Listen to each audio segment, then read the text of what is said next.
Listo, muy bien, queridos hermanos, Dios los bendiga, sean bienvenidos todos y cada uno de ustedes. Amén. Vamos a enviar saludos a nuestra amada familia que nos ve a través de las redes sociales.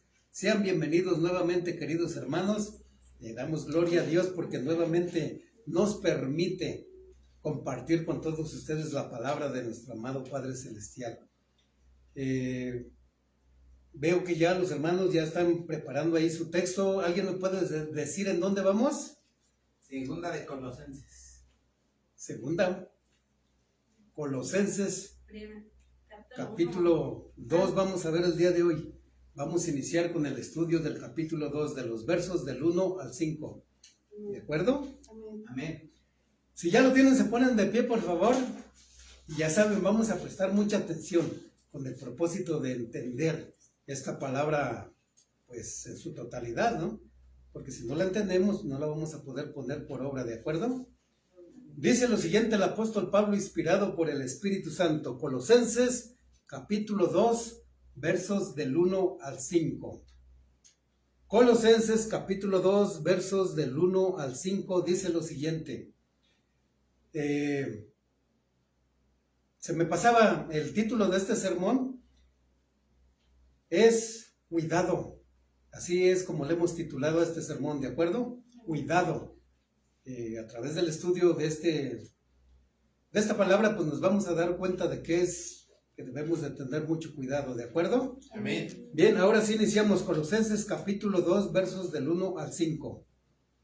Porque quiero que sepáis cuán grande lucha sostengo por vosotros, y por los que están en la Odisea, y por todos los que nunca han visto mi rostro, para que sean consolados sus corazones, unidos en amor, hasta alcanzar todas las riquezas de pleno entendimiento, a fin de conocer el misterio de Dios el Padre y de Cristo, en quien están escondidos todos los tesoros de la sabiduría y del conocimiento. Y esto lo digo para que nadie os engañe con palabras persuasivas, porque aunque estoy ausente en cuerpo, no obstante en espíritu estoy con vosotros, gozándome y mirando vuestro buen orden y la firmeza de vuestra fe en Cristo Jesús. Amén. Oramos, queridos hermanos. Padre, en el nombre de tu Hijo amado Jesucristo, una vez más estamos aquí ante tu presencia, Señor. Como decían los hermanos durante el tiempo de adoración y de oración, con gozo en nuestro corazón y con agradecimiento, Señor, porque gracias a ti es que estamos aquí una vez más disfrutando de tu exquisita presencia y de tu palabra exquisita también, Padre. Ayúdanos a entenderla y a comprenderla, Señor, para pues después ponerla por obra, porque de eso se trata, de oírla, de entenderla y posteriormente ponerla por obra. Te pido que bendigas a cada uno de mis hermanos que está aquí, Señor, y a todos aquellos que nos ven a través de las redes sociales. Ayúdalos a entender y a comprender, para que de esa manera pues crezcamos y nos fortalezcamos en la fe y alcancemos esa madurez espiritual que se requiere para estar en armonía con nuestro Señor Jesucristo. En el nombre de Cristo Jesús iniciamos. Amén. Amén. Pueden tomar sus lugares, queridos hermanos. Bien, como decía, queridos hermanos, una vez más estamos en este lugar que Dios ha provisto para venir a alabarlo, a glorificarlo y por supuesto, pues también para venir a estudiar su palabra. Y lo hacemos con el propósito de entender cada vez más a Dios, con el propósito de conocerlo también cada vez más, ¿no? Conocerlo, entenderlo, amarlo y obedecerlo. Y por supuesto, esto se logra solamente a través de ¿qué? Del estudio de la palabra de Dios, es decir, a través del estudio de la Biblia. Aquí es donde Dios dejó plasmada su palabra escrita, ¿no? ¿De acuerdo? Amén. Entonces, antes de comenzar a estudiar o a profundizar en los versos que acabamos de leer, ¿qué te parece si hacemos un breve recordatorio de lo que vimos la semana pasada? Porque a veces se nos olvida, ¿verdad? Bien, vimos que parte del trabajo del apóstol Pablo, es decir, parte de su ministerio, pues consistía en dar a conocer un misterio. Debía de dárselo a conocer a los gentiles. Y el misterio era, pues, que al ser Cristo nuestra esperanza de gloria, pues nosotros también como gentiles, pues somos coherederos de la salvación por medio del Evangelio de Jesucristo, por medio de la fe que hemos depositado en nuestro Señor Jesucristo. En esto consistía el trabajo del apóstol Pablo, en anunciar a Jesucristo, amonestar en toda sabiduría, ¿a quiénes? A todos los creyentes. ¿Con qué propósito? Con el propósito de presentarlos espiritualmente maduros en su relación con nuestro Señor Jesucristo. Ese es el propósito de Pablo. Fue, es y será, ¿no? Mientras Cristo no venga por su iglesia. ¿De acuerdo? Entonces, con este propósito, el apóstol Pablo trabajó con mucho empeño. Y por supuesto lo hizo apoyado y fortalecido por el poder de Dios. Dios lo fortalecía por medio de su Espíritu Santo, por la potencia de su poder, dijo, ¿se acuerdan? Amén. Es decir, Dios lo fortalecía, le daba las fuerzas que necesitaba para poder pues llevar a cabo este trabajo, el cual, como hemos visto o venimos viendo, pues no era nada fácil, no era nada sencillo. Era algo que requería de una entrega total, de mucho sacrificio, de mucho esfuerzo, pero pues no estaba solo, fue fortalecido por medio del Espíritu Santo, ¿de acuerdo? Amén. Entonces, con este propósito, Pablo trabajó, repito, con mucho empeño. Y por último vimos que tanto los pastores como los creyentes, es decir, todos, nuestro deber, nuestra responsabilidad es imitar el ejemplo que encontramos aquí, ¿no? Y debemos de trabajar en la obra de Dios aquí en la tierra. ¿Cómo lo podemos hacer? Pusimos varios ejemplos, ¿no? Y uno de ellos, pues, es dando a conocer a Jesucristo, para que también, pues, llegue a ser la esperanza de gloria de todos aquellos que aún no lo conocen. ¿Ya se acordaron? Amén. Muy bien, pues vamos a... Pablo continúa diciéndonos hoy en el capítulo 2, verso 1. Vamos a darle lectura nuevamente. Porque quiero que sepáis cuán gran lucha sostengo por vosotros y por los que están en la Odisea y por todos los que nunca han visto mi rostro. Hemos visto en otros pasajes, porque también, pues, Pablo lo hace constantemente, ¿no? Habla de, pues, de sus sufrimientos, de lo que él padeció por la iglesia de Jesucristo. Sufrió mucho. Y el apóstol Pablo, vemos aquí que él deseaba que sus hermanos estuvieran enterados de esa lucha dolorosa que estaba librando. Y vemos aquí que no solo lo hacía por los colosenses, sino también por la comunidad cristiana que dice ahí, de la Odisea, ¿verdad? La Odisea era otra ciudad que estaba cerca de Colosas. Estaba la Odisea, Colosas, en lo que es el Asia, lo que es Turquía en el día de hoy, no en el Asia menor. Estaba Efesios, Galacia, Colosa, todos esos lugares estaban ahí cerca. Entonces, pues vemos que Pablo se preocupa por los colosenses, por los de la comunidad cristiana de la Odisea, y también por todos aquellos, dice aquí, que no lo conocían personalmente. Se preocupaba en general por toda la iglesia de nuestro Señor Jesucristo.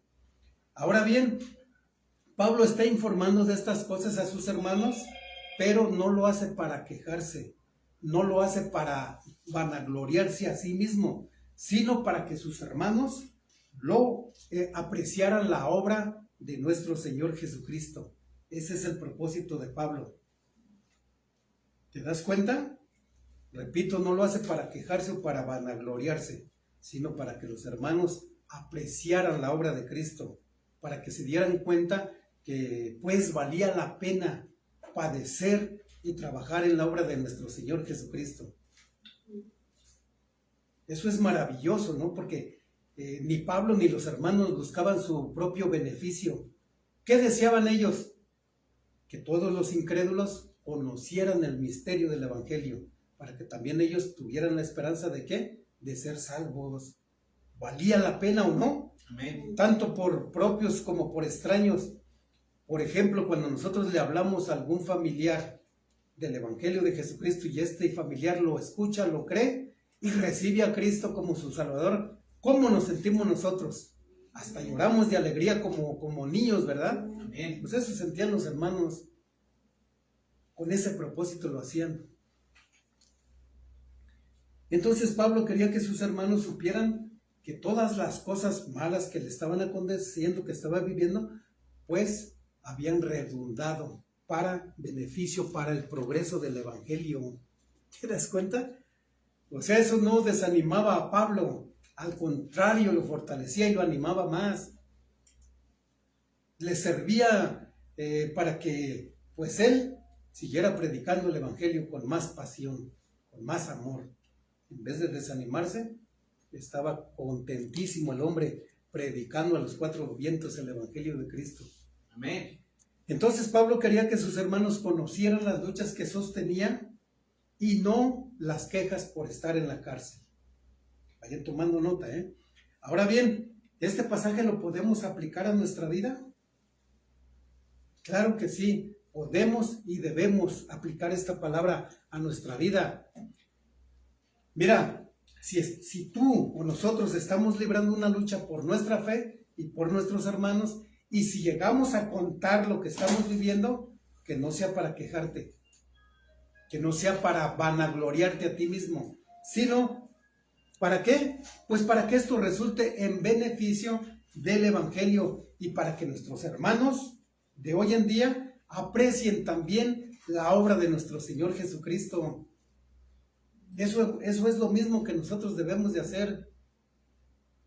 Contar con alegría, con gozo, sí, me pasó esto, me están despreciando, se burlan de mí porque soy cristiano y porque estoy proclamando el Evangelio de Jesucristo a todos aquellos que no lo conocen. Con ese buen ejemplo, ¿no estarías animando a los demás? ¿Verdad que sí? Amén. Amén. Bueno, pues eso es lo que debemos de hacer, ¿de acuerdo? Amén, amén. Es importante entenderlo y repito, hacerlo, si no, no tiene caso. Tenemos que participar en la obra de nuestro Señor Jesucristo. Bien, continuamos con el verso 2. Dice lo siguiente: para que sean consolados sus corazones unidos en amor hasta alcanzar todas las riquezas de pleno entendimiento, a fin de conocer el misterio de Dios el Padre y de Cristo. Como dije hace unos momentos, el apóstol Pablo no solamente luchaba por un grupo en particular, ¿no? No hacía acepción de personas, vamos a decirlo así, sino que él luchaba por todos, por toda la iglesia de Cristo en general, no solamente por quienes lo conocían en persona, sino también luchaba por todos aquellos que pues no lo conocían personalmente. Y fíjate la lucha tan noble que él llevaba aquí a cabo, ¿no? ¿Cuál era el propósito? Aquí nos está diciendo, ¿no? Para que esos hermanos fueran consolados. ¿Te das cuenta de la nobleza del apóstol Pablo? Luchaba para que sus hermanos fueran consolados. Sabemos que el apóstol Pablo estaba sufriendo. Él estaba en una prisión horrible en Roma. Una cárcel no es nada agradable, ¿no? Las personas sufren mucho. Toda la vida, pues una prisión ha sido, pues, horrible. No son libres las personas.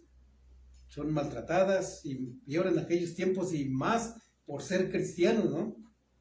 Entonces el apóstol Pablo estaba preso y estaba sufriendo. Por lo tanto, él necesitaba ser consolado, ¿sí o no? Amén. Pero aquí vemos que es al revés. El que necesita ser consolado está consolando a sus hermanos, los está animando. Cuando estudiamos las cartas del apóstol Pablo, nos damos cuenta que él siempre buscó la manera de consolar a sus hermanos. Él estaba sufriendo mucho y tenía la capacidad de consolar. Eso es maravilloso, ¿sí? Mira, esto que digo lo hace en la mayoría de sus cartas. Y de hecho, querido hermano, hoy lo sigue haciendo con nosotros. nos sigue fortaleciendo, nos sigue consolando a través de sus cartas. Y pues sabemos que eso se debe a la inspiración divina de estas cartas, ¿no?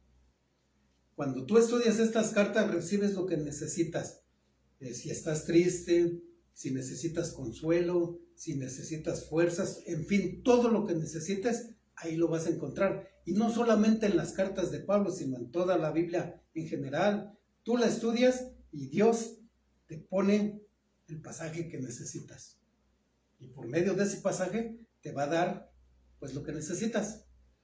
¿De acuerdo? Amén. Bien, entonces Pablo deseaba consolar los corazones de los hermanos para que aprendieran a estar unidos. ¿Cómo dice? ¿Cómo deben de estar unidos? En amor. En amor. El amor es el vínculo que nos puede mantener unidos. Si prestamos atención aquí, el apóstol Pablo nuevamente vuelve a tocar el tema del amor. También cuando leemos sus cartas, en todas habla del amor. Es un tema que toca constantemente. Al apóstol Juan se le conoce también así como el apóstol del amor. ¿Por qué? Porque constantemente está hablando del amor de Dios, del amor y del amor. Y Pablo hace lo mismo. También se le debería considerar así, ¿no? El apóstol del amor. Sería justo. Entonces aquí vemos que toca nuevamente ese tema. Ese amor que debía de unir a los hermanos de aquellos tiempos, y ese amor debería de ser fingido, hipócrita, falso. No. No, ¿verdad? ¿Cómo debería de haber sido? Puro, sincero, sin fingimiento, sin hipocresía. De esa manera, pues ese amor puro los iba a mantener unidos. ¿Y esto debería de ser hasta cuándo? Hasta alcanzar las riquezas de pleno entendimiento, a fin, es decir, con el propósito de conocer el misterio de Dios Padre y de nuestro Señor Jesucristo. El apóstol Pablo deseaba que todos entendieran completamente en su totalidad el misterio de Dios y de Jesucristo. Es algo muy importante. Como ya hemos visto, tal misterio consiste en incluir a los gentiles en el plan de salvación. Es algo hermoso, es algo maravilloso. Estamos hablando de la salvación, no de una bendición temporal, sino de algo eterno, de tu salvación, de la salvación de tu alma. No es cualquier cosa. Miren, los cristianos de aquellos tiempos debían entender plenamente este misterio. ¿Para qué? Para que pudieran alcanzar y disfrutar de esas riquezas, las cuales son de índole espiritual, no material. Ustedes saben que tristemente en muchas iglesias lo que se predica siempre son bendiciones materiales, siempre está puesta la vista de estos hermanos en las cosas terrenales y no en las cosas de Dios.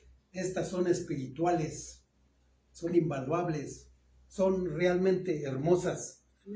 Y tienen que ver, tales bendiciones, con el perdón de pecados.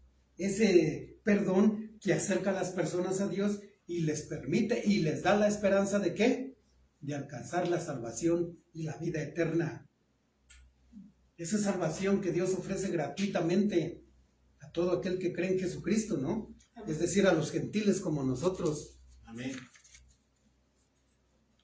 Ahora bien, esta palabra también la podemos aplicar a la iglesia, a nuestras vidas. Sí. Claro que sí, podemos y debemos aplicarla, ¿no? Por lo tanto, también nosotros tenemos la responsabilidad ¿de qué? De consolar a nuestros hermanos. Si tú conoces a alguien o te enteras de algún hermano que pues está pasando por una situación muy desagradable, a veces hay hermanos que tienen una pérdida familiar o algo así fuerte, ¿no? Están tristes, desconsolados. ¿Qué debemos de hacer nosotros? Consolarlos. ¿Con qué lo vamos a hacer? Con la palabra de Dios. A veces nuestras palabras, o más bien dicho, nuestras palabras no son suficientes. No pueden arrancar ese dolor, no pueden poner esa consolación que la persona necesita. Pero la palabra de Dios, como es viva y eficaz y más cortante que toda espada de doble filo, tiene ese poder. Vamos a poner un ejemplo. Vayan a 1 Corintios, a 2 Corintios capítulo 1, versos del 3 al 5. Vamos a estudiar. Vamos a darle lectura. 2 Corintios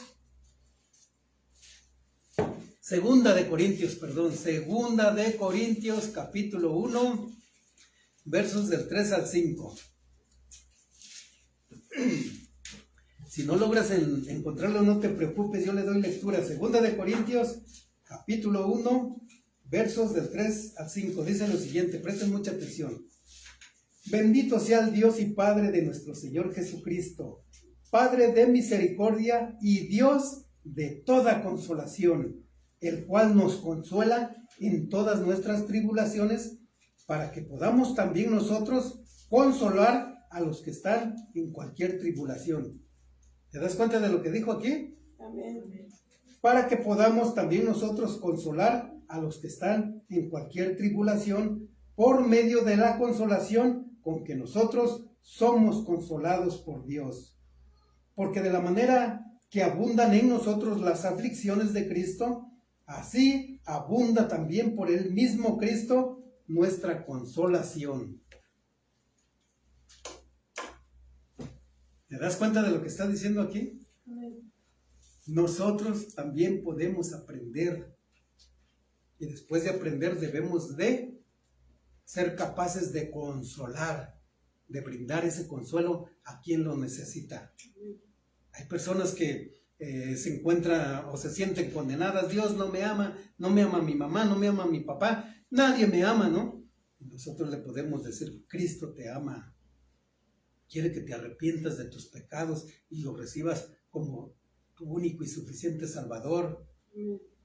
Y de esa manera tú vas a pasar a ser su hijo como yo lo soy.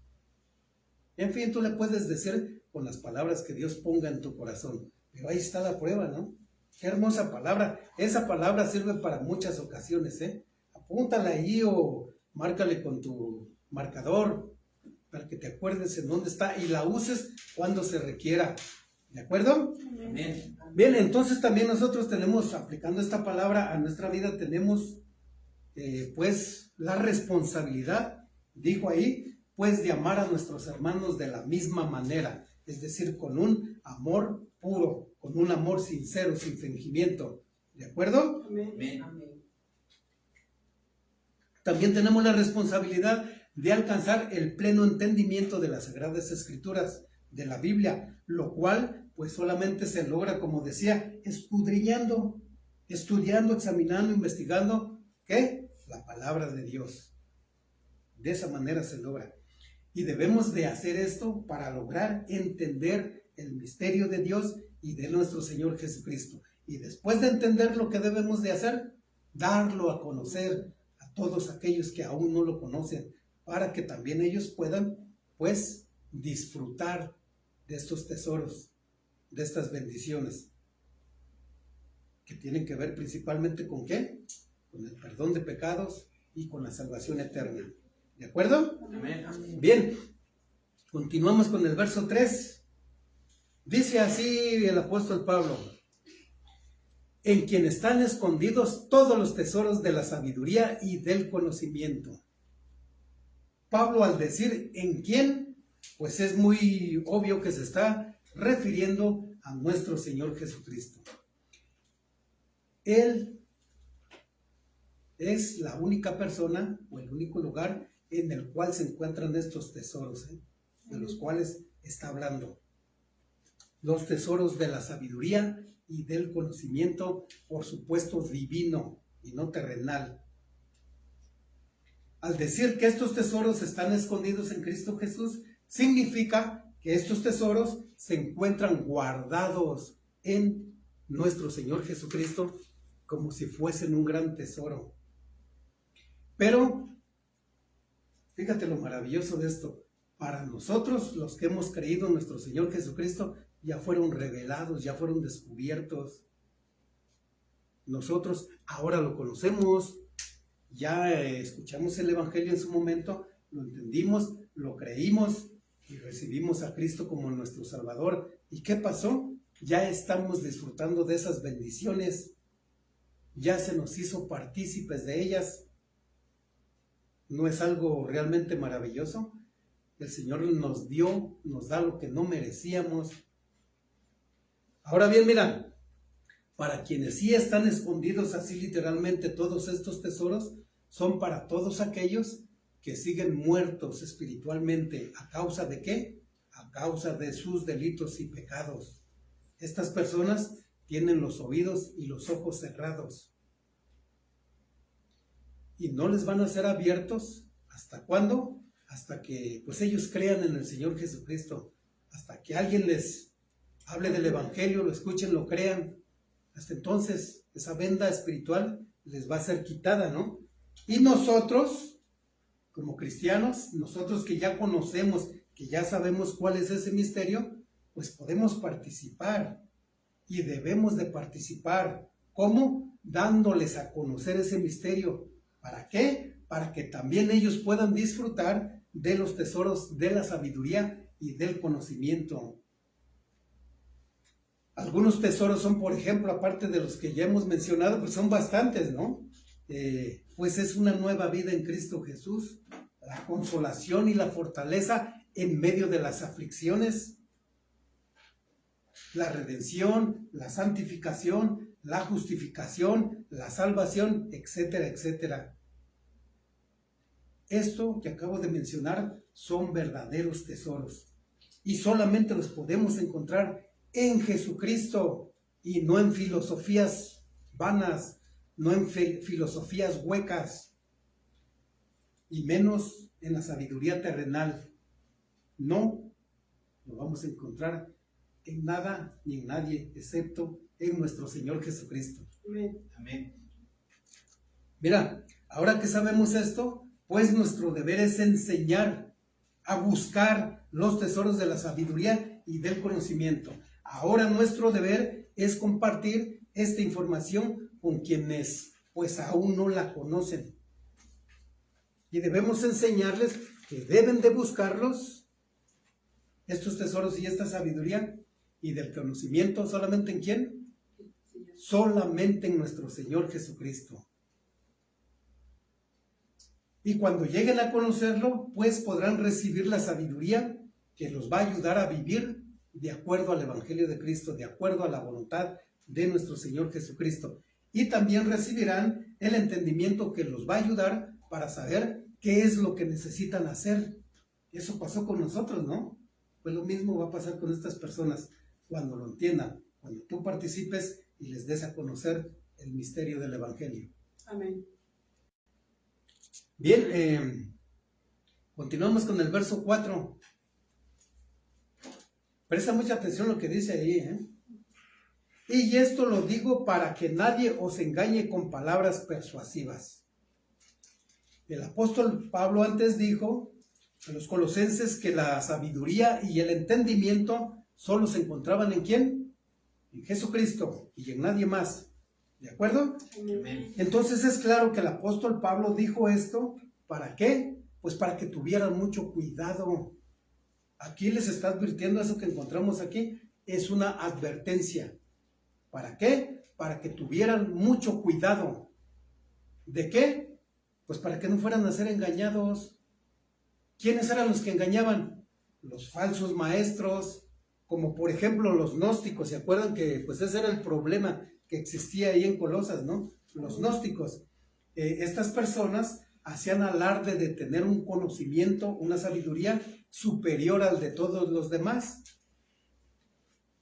Estas personas se introducían en las iglesias cristianas encubiertamente, no es decir, como si fueran cristianos. Llegaban a una iglesia y seguramente decían, Dios te bendiga, hermano, ¿cómo estás, no? Y a espaldas de los pastores, pues le hablaban a los hermanos y les decían, ¿quieres ser salvo? ¿En realidad quieres alcanzar la salvación? ¿Cuál sería la respuesta de las personas? Claro que sí, ¿no? Pues ¿sabes qué? Está bien lo que Pablo enseña, pero si en realidad quieres ser salvo, tienes que adquirir la sabiduría que nosotros poseemos. De lo contrario, no vas a ser salvo. Nosotros por la Biblia y seguramente esos hermanos pues se dieron cuenta que lo que decían era una absoluta mentira. ¿Por qué? Porque esa sabiduría no proviene de Dios, no desciende de lo alto, no desciende de Jesucristo. En Santiago capítulo 3, verso 15, que es un pasaje muy conocido, ahí describe este tipo de sabiduría como terrenal, animal y diabólica. Así es como la describe Santiago, inspirado por supuesto por Dios mismo, ¿no? ¿Qué entendemos con eso? Que esa sabiduría en cuestión de salvación no sirve absolutamente para nada, ¿eh? No te conduce a la salvación, no contiene las bendiciones de las cuales hemos hablado aquí, ¿no? Amén. No tiene tesoro alguno como lo que mencionamos, como el perdón de pecados, ni la salvación, ni la vida eterna. No se encuentra en esa sabiduría. Si a alguien les llegó a creer, pues seguro que con el tiempo se dieron cuenta que habían sido engañados, que se habían equivocado. Bien, estos tesoros, como decía, solamente se encuentran en Jesucristo, y ahí es donde nosotros, pues, debemos enseñar a las personas a buscarlos. Nosotros debemos de buscarlos ahí, y nosotros debemos enseñar a quienes no lo saben a buscarlos ahí, en nuestro Señor Jesucristo. Y repito, y no en las filosofías o en la sabiduría de este mundo. No la vas a encontrar en nadie. Debemos de tener mucho cuidado.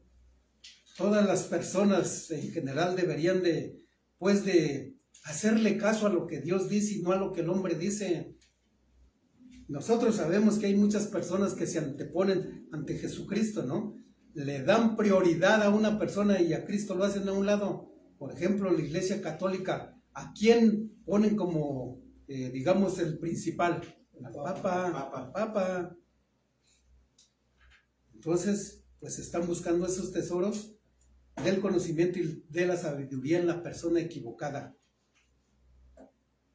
Cuando estudiamos lo que estas personas dicen y lo filtramos a través de la Biblia, ¿qué sucede?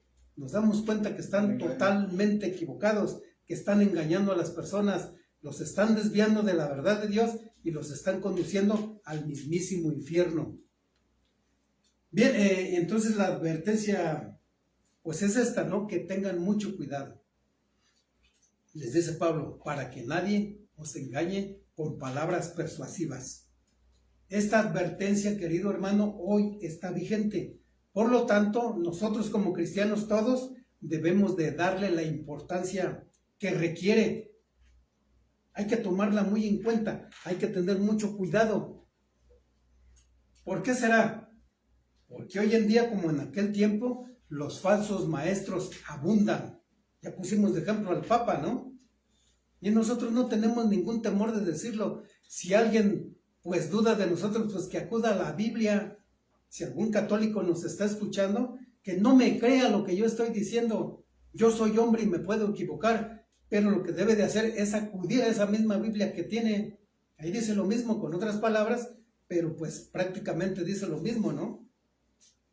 Entonces estos falsos maestros hoy abundan y están desviando a las personas de la verdad y los están conduciendo al mismo infierno. ¿Cómo podríamos suavizarlo si esa es la verdad? No los están conduciendo al purgatorio como enseñan ellos, ¿no? El purgatorio ni existe en la Biblia. Eso es otra herejía, ¿no? Si estaríamos diciendo que si existiera, pues el sacrificio de nuestro Señor Jesucristo no fue perfecto, como que algo le faltó, ¿no? Eso no es cierto. Bien, entonces, estas personas convencen a muchos, dice Pablo, con palabras persuasivas. Es decir, convencen a las personas con palabras que se escuchan muy agradables, que se escuchan bonitas y que a los oyentes, a los creyentes irresponsables que no estudian la Biblia, les cae así como miel. Qué bonito habla el pastor, ¿no? Él no me reprende, no habla de pecado, no habla de infierno. Entonces tienen una habilidad estas personas para convencer a los creyentes.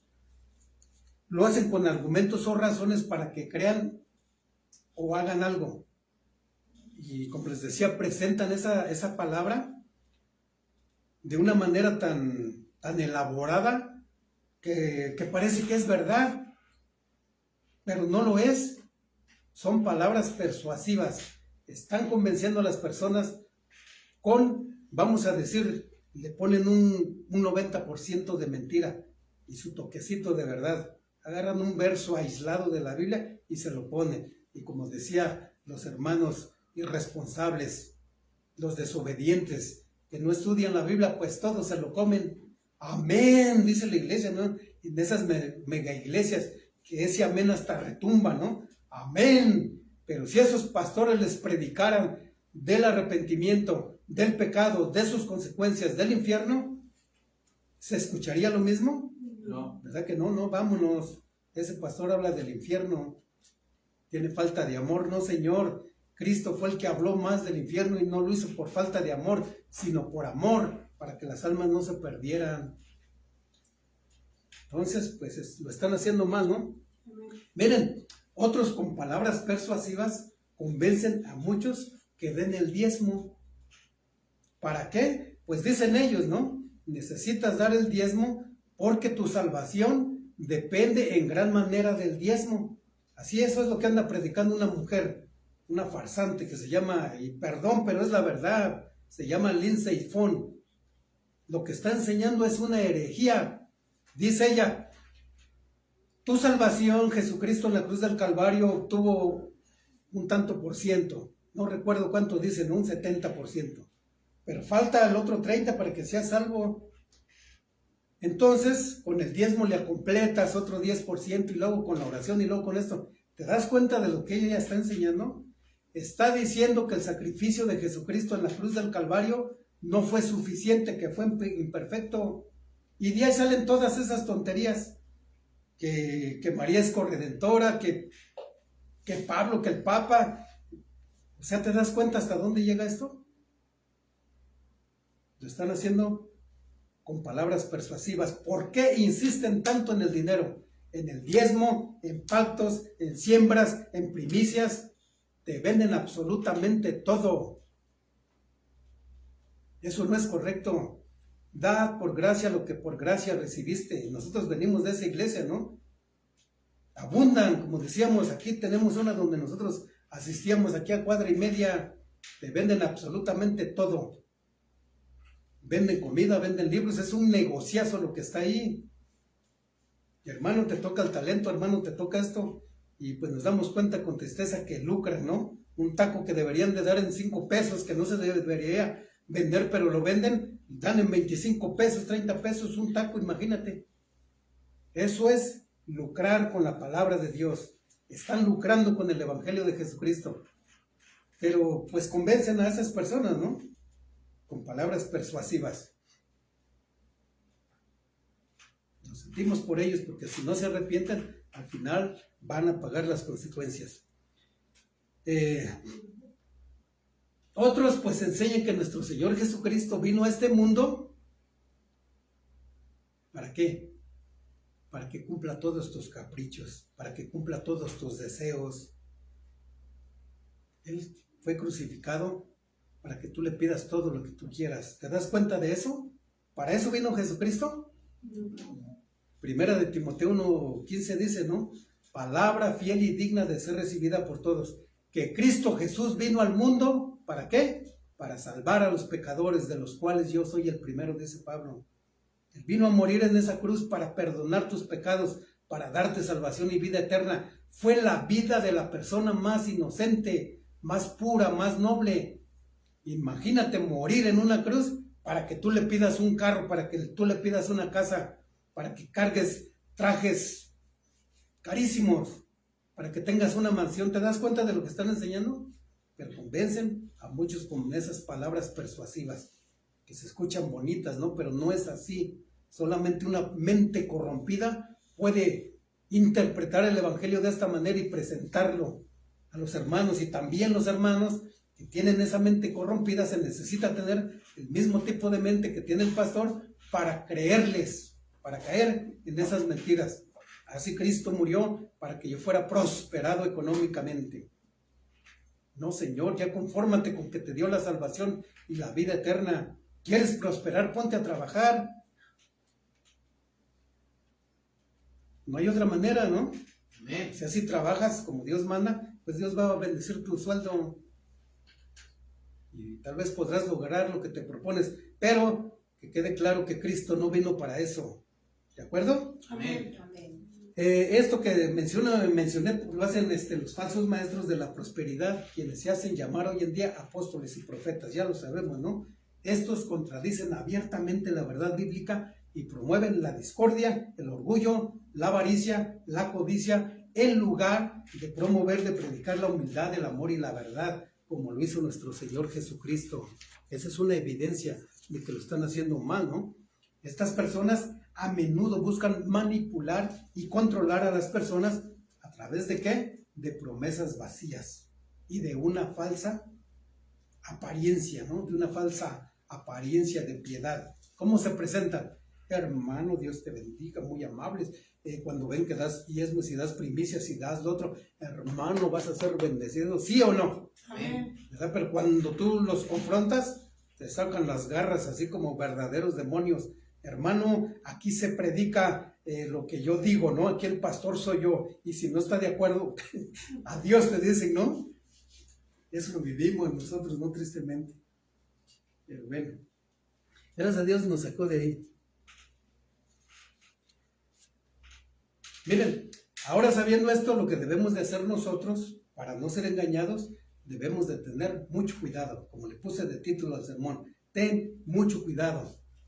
Debemos de tomar en cuenta la advertencia que el apóstol Pablo nos está haciendo aquí y debemos hacer nuestro trabajo, estudiar la Biblia con seriedad, con el propósito de crecer en la sabiduría y en el conocimiento de nuestro amado Padre Celestial y de nuestro Señor Jesucristo. Y esto, pues, será el mejor antídoto. ¿Contra qué? Contra estos falsos maestros, contra estas falsas enseñanzas, contra toda herejía, contra toda doctrina del demonio. El conocimiento de Dios es el mejor antídoto. ¿De acuerdo? Amén. Bien, continuamos con el verso 5. Dice el apóstol Pablo, porque aunque estoy ausente en cuerpo, no obstante, en espíritu estoy con vosotros, gozándome y mirando vuestro buen orden y la firmeza de vuestra fe en Cristo Jesús. Es claro que el apóstol Pablo pues no estaba presente físicamente cuando dijo estas palabras, porque sabemos que él estaba en Roma cuando escribió esta carta, ¿no? No obstante, aclara aquí el apóstol Pablo que estaba presente con ellos, ¿cómo? En espíritu. Es decir, el corazón y el pensamiento de Pablo estaba con los hermanos en Colosas. Aunque estaba muy lejos, siempre pensó y se preocupó por el bienestar espiritual de los colosenses. Pablo era un verdadero cristiano que demostraba el amor con hechos, ¿no? No solamente con palabras. Entonces él hacía de cuentas que estaba presente en espíritu. Y presta atención a lo que digo aquí. Y se gozaba al mirar el buen orden de sus hermanos. Ahora bien, cuando dice que estaba mirando su buen orden, no significa que Pablo los podía ver literalmente, porque como dije, estaba preso, ¿no? Amén. Tal vez a veces llegamos a pensar que no es necesario explicar esto, pero sí, porque hay quienes lo hacen voluntariamente o hay quienes involuntariamente por ignorancia pues llegan a interpretarlo así, dicen Pablo era omnipotente, pues estaba en la cárcel y aquí está diciendo que los veía. No, no es así. Pablo no era omnipotente ni omnipresente, esos atributos solamente los tiene Dios y solamente, ¿no? Y el Señor Jesucristo, nadie más. Amén. Bien, entonces, al decir que estaba mirando su buen orden, quiere decir que había sido bien informado. El apóstol Pablo tenía buena información y la tenía de buena fuente.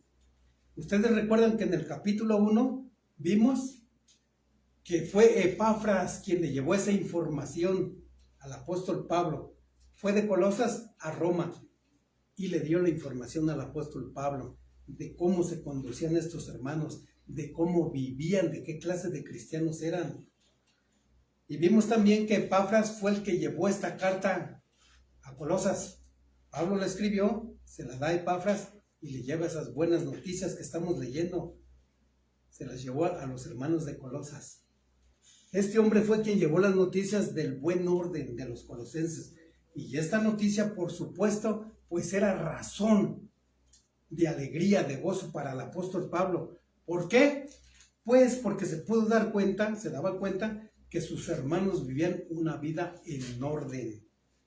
Fíjate lo que está diciendo, vivían una vida en orden, vivían vidas ordenadas. Es decir, no cayeron en las mentiras de los falsos maestros, quienes vivían desordenadamente y apartados de Dios.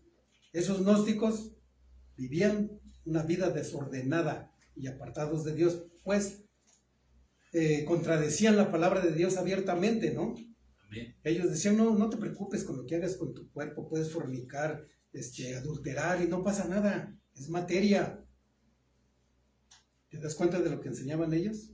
Contradecía abiertamente lo que decía Cristo, ¿no? Entonces no habían caído en esas mentiras, y vivían alejados, separados, vivían una vida desordenada. En cambio, los colosenses, pues, dice aquí que vivían una vida digna de acuerdo al Evangelio de Cristo. Es decir, ¿cómo se vive una vida en orden? En oración, en santidad, en obediencia, en adoración, en lectura continua, en fin, en todos los ejercicios espirituales que un buen cristiano debe de llevar a cabo. ¿Sí? Hay que ser disciplinado, hay que ser ordenado. Y todo lo que, pues tú también ya sabes de qué estamos hablando, ¿no? El apóstol Pablo también dice aquí que se gozaba ¿de qué? De la firmeza de su fe en Cristo Jesús. Estos hermanos tenían una fe genuina, una fe inquebrantable. Es decir, a pesar de estar en medio de aflicciones muy fuertes, los hermanos permanecían firmes, arraigados y cimentados en la fe que habían puesto en nuestro Señor Jesucristo.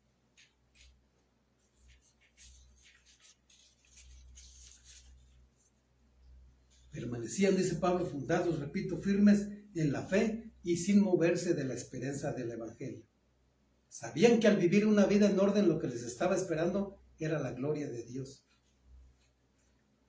Y todo esto pues era motivo de gran gozo para el apóstol Pablo, porque a pesar de no poder estar presente físicamente con ellos, pues el apóstol Pablo se daba cuenta de que su trabajo estaba dando buen fruto, estaba dando buenos resultados.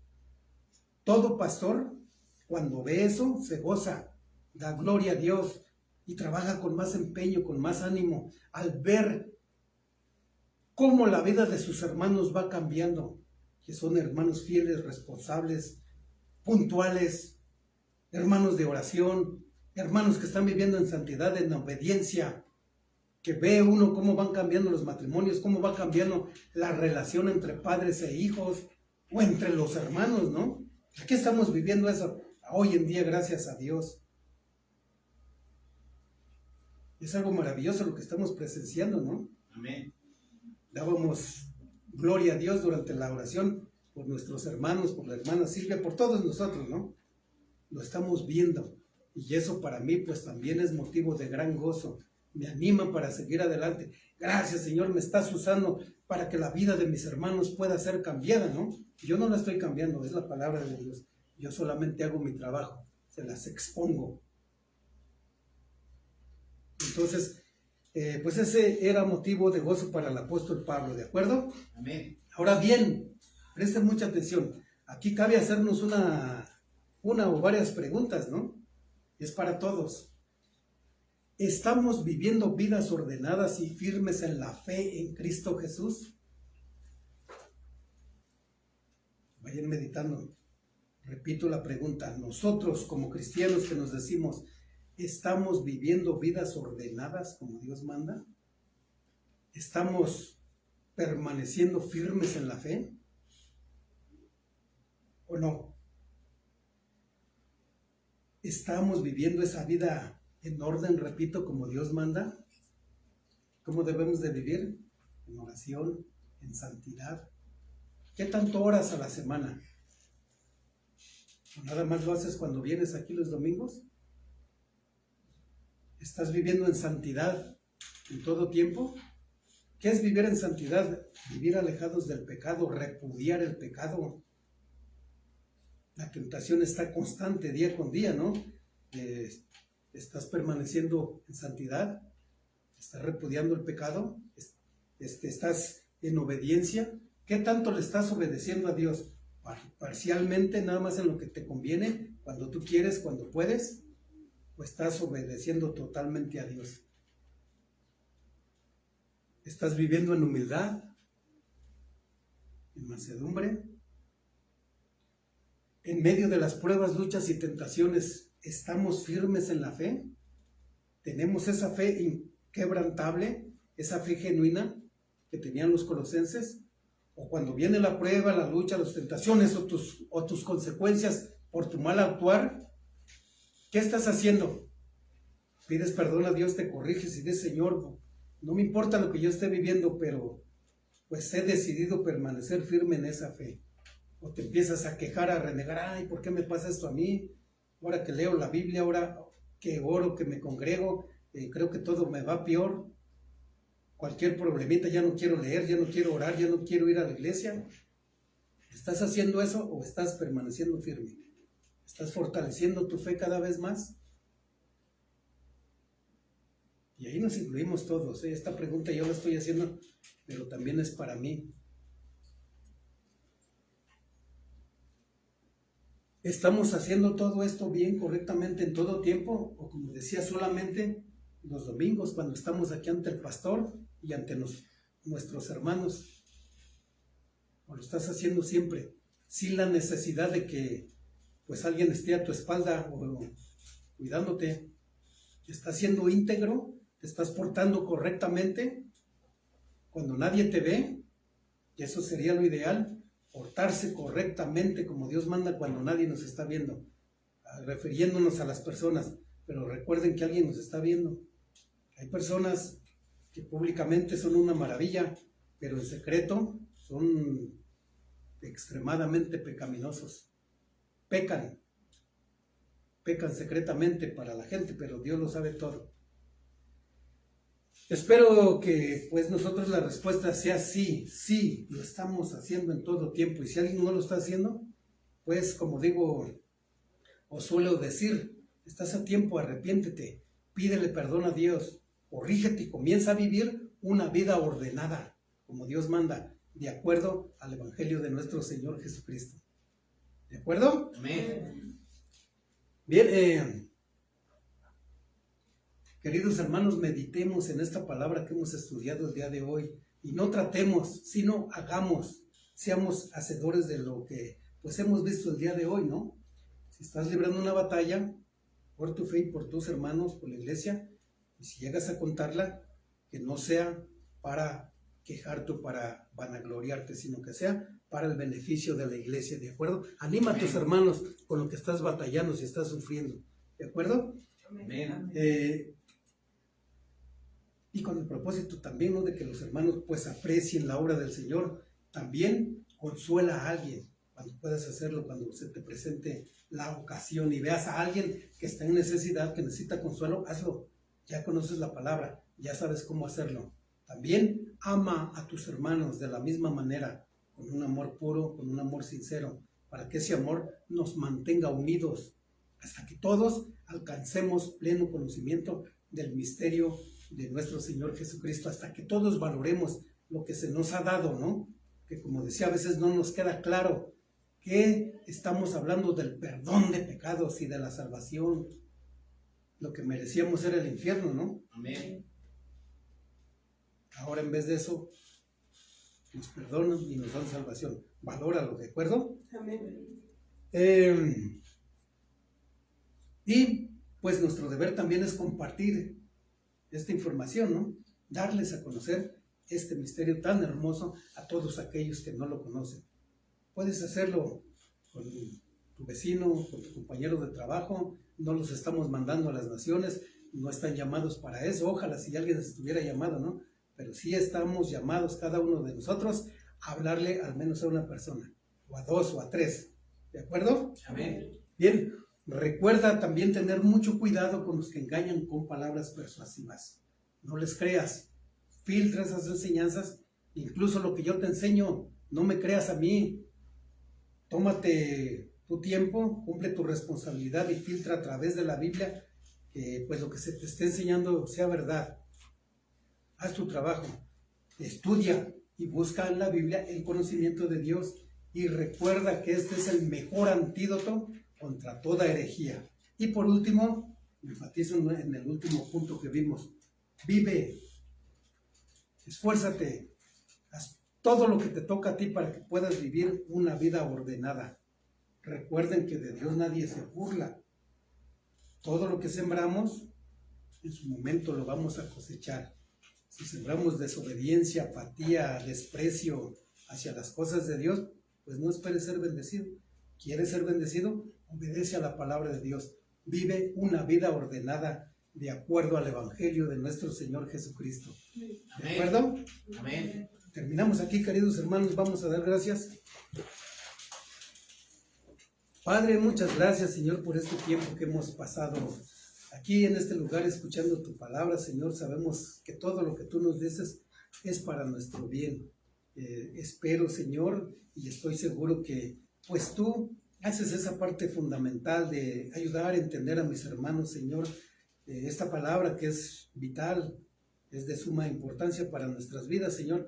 Ayúdanos a ponerla por obra, Padre amado. Queremos que muchas gentes pues conozcan ese misterio, Señor, para que ellos también alcancen la esperanza de recibir la salvación y la vida eterna.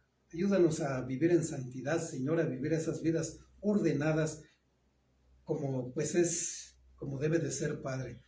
Ayúdanos a cada uno de nosotros y te ruego en el nombre de tu Hijo amado Jesucristo que, si es tu voluntad, nos permitas volvernos a ver la próxima semana. En el nombre de Jesús, amén. Amén.